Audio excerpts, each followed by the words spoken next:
We've got Jason here with us today.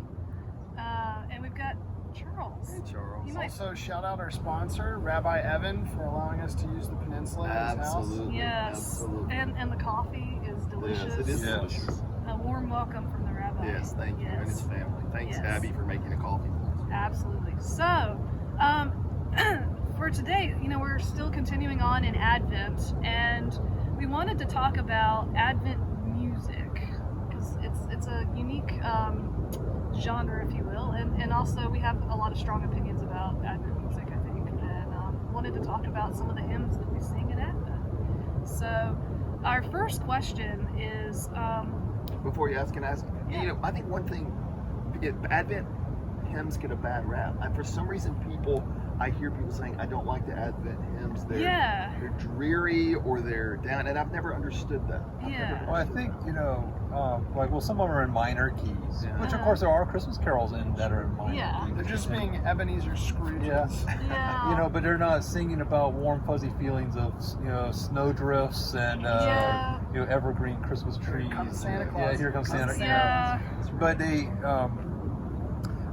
to me, I wonder if Christmas carols talk about a gift that has already been received. Advent is talking about a gift that has yet to come. So there's this, You still you're, gotta wait. you're having to wait around, Yeah. and so it's like this unfulfilled, Yeah. Anticipation is almost always better than the actual event. Yeah, we're, Yeah. we're such Yeah. a society of immediate gratification. Yes. I wonder if that has something to do with it. Yeah.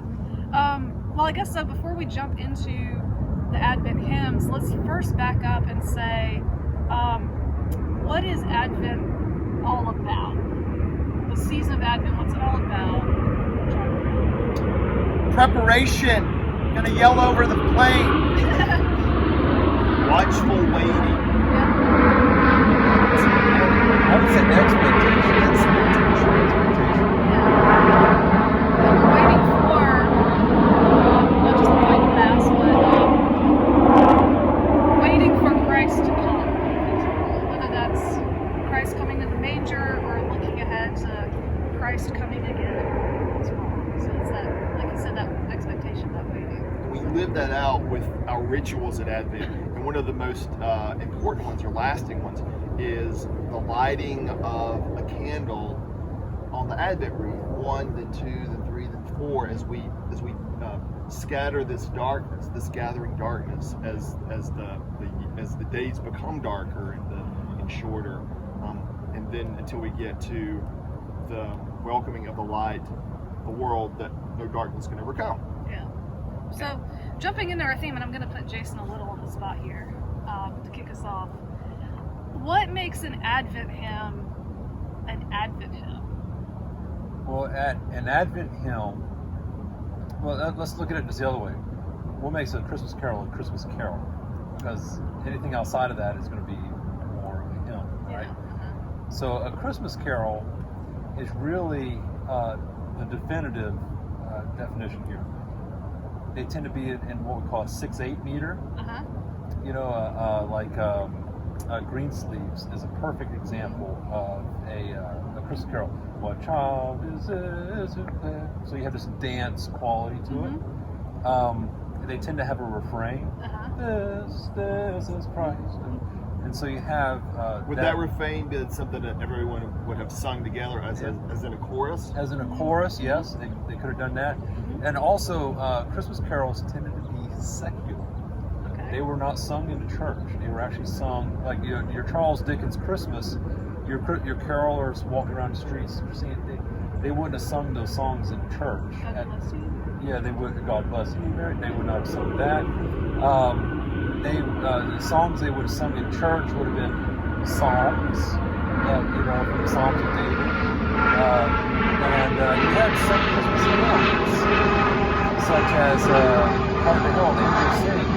Technically, it is a Christmas hymn because Charles Wesley wrote it for Christmas Day. Yeah, and it doesn't have the refrain was tacked on later, and it's really just a repeat of the first phrase. Obviously, Advent hymns are not going to sing about Jesus in a manger. Right. They're going to actually sing more pointing towards Mary burying the child. It was spoken more to pre-Christmas events. The Magnificat, the song is John the Baptist, his father said Zechariah. Zechariah's son, yeah. So you've had more of those. Gotcha. But again, more expectation. Reflecting more of Isaiah text. You would have more text based on those. Gotcha. So A there's little more sort of- Old Testament-y. Yeah, type. so there's like a stylistic element and the content in terms of you don't have Jesus in the manger yet. Right. It's looking forward, preparing, getting ready kind of feeling. Right. Yeah. Gotcha. All right, so then that brings us to our second question. And a lot of people, I think grown-ups want to know this too, is why do we hold off on the Christmas carols and Christmas hymns and sing Advent hymns during, why do we kind of hold back on those Christmas songs? It's Advent. It's not Christmas. Well, Christmas technically doesn't start until December. Well, actually, sundown on December 24th. Yeah. If we follow the lunar calendar, which was the calendar Jesus would have followed, December 24th would have been at sundown. That's when Christmas starts. That's why we have a Christmas Eve midnight service. Yeah. But then it's 12 days. Yeah. The 12 days of Christmas. Yeah. And so Christmas technically doesn't start until then. Don't toss your trees out yet. We have till January 6th. January to 6th, Sing all that's the it. Christmas songs. Yes. Enjoy the Advent hymns while I can. This is one of those seasons, one of those church times that's been sort of so influenced by the world around us. And again, I'm very hypocritical here because I love Christmas music and I start listening to it ritually on November 1st. But I also preserve that time in the church in love Advent. It's as we've talked about, it's my favorite season of the year, y'all's I think as well. It's such an important time of anticipation, and even in the midst of all this going on, a time of, if you can make time, if you're willing to make time, a time for reflection. And it's a waste really to not savor those moments of Advent. And then the other part, it would be like on the second Sunday of Lent singing Jesus Christ is risen today.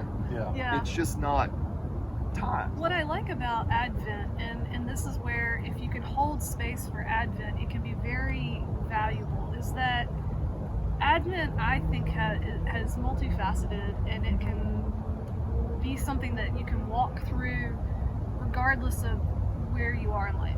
If you are hopeful and in a good place and full of expectation, Advent has a place for that. But Advent also has that element of crying out to heaven and saying, "How long, O Lord?" So if you are in a place in Advent where you're lamenting and maybe you aren't feeling merry like the rest of the world around you, Advent says, that's okay.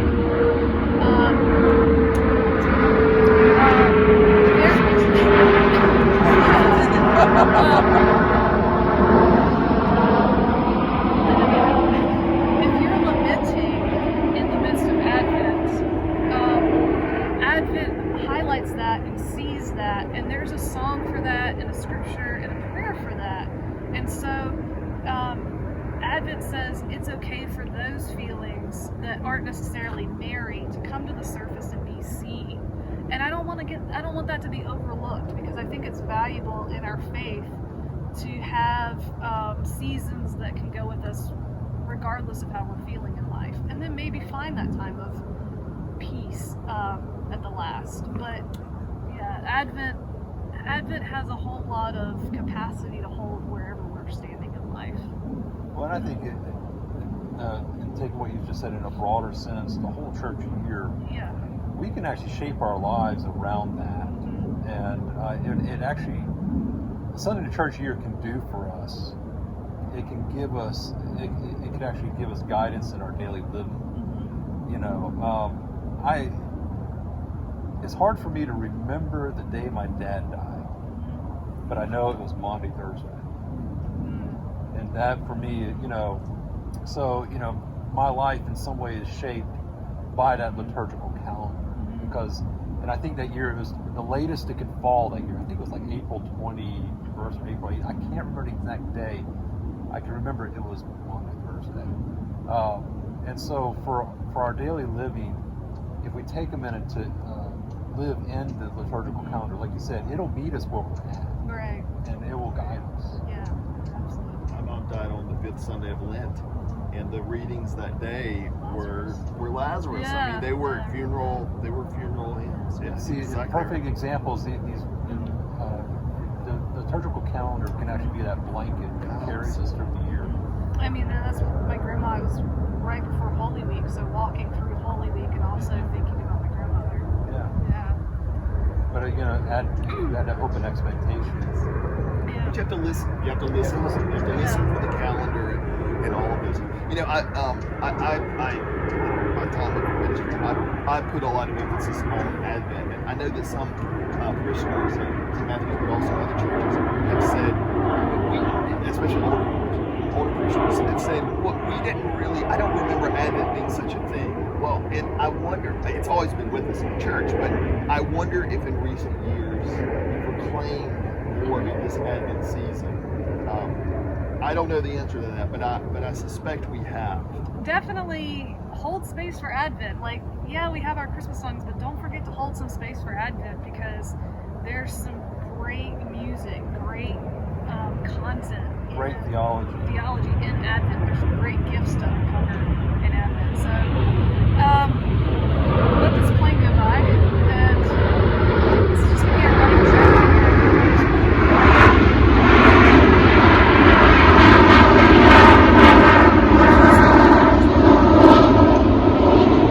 So our last question. This could be a hard one considering how much we love our Advent music. But what is your favorite Advent hymn, and what's the likelihood we're going to sing it during Advent?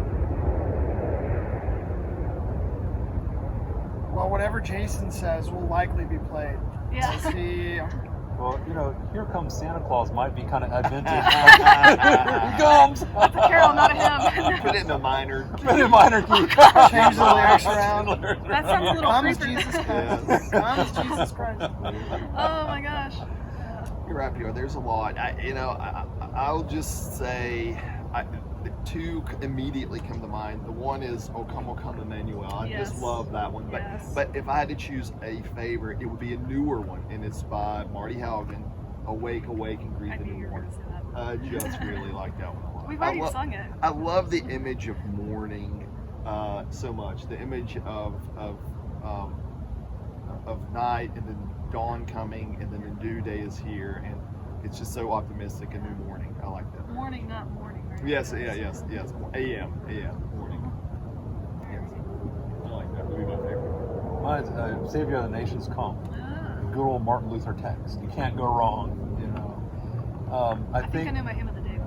Oh, is fantastic. I think what I like about that text, there's this line in there, "Save me here and I'll make thy home," and it has, Luther talks about Jesus coming to us and then running back to, you know, it's just this fantastic theology. It makes you think about the coming of Christ and what it took for that. It is really a lot of in-depth thought that Luther put into it. How's the tune go? Here of the nations come. I think for me it's just a classic, the Light One Candle. You know, and I'm sure we'll sing it since it's usually what we sing as we light the Advent. It's a Yiddish tune. Yeah, everybody, a lot of people know that one. I like that one a lot. It's a little hard to sing on cappella. Yeah, it is. It's a really nice one. Oh gosh, I get torn because,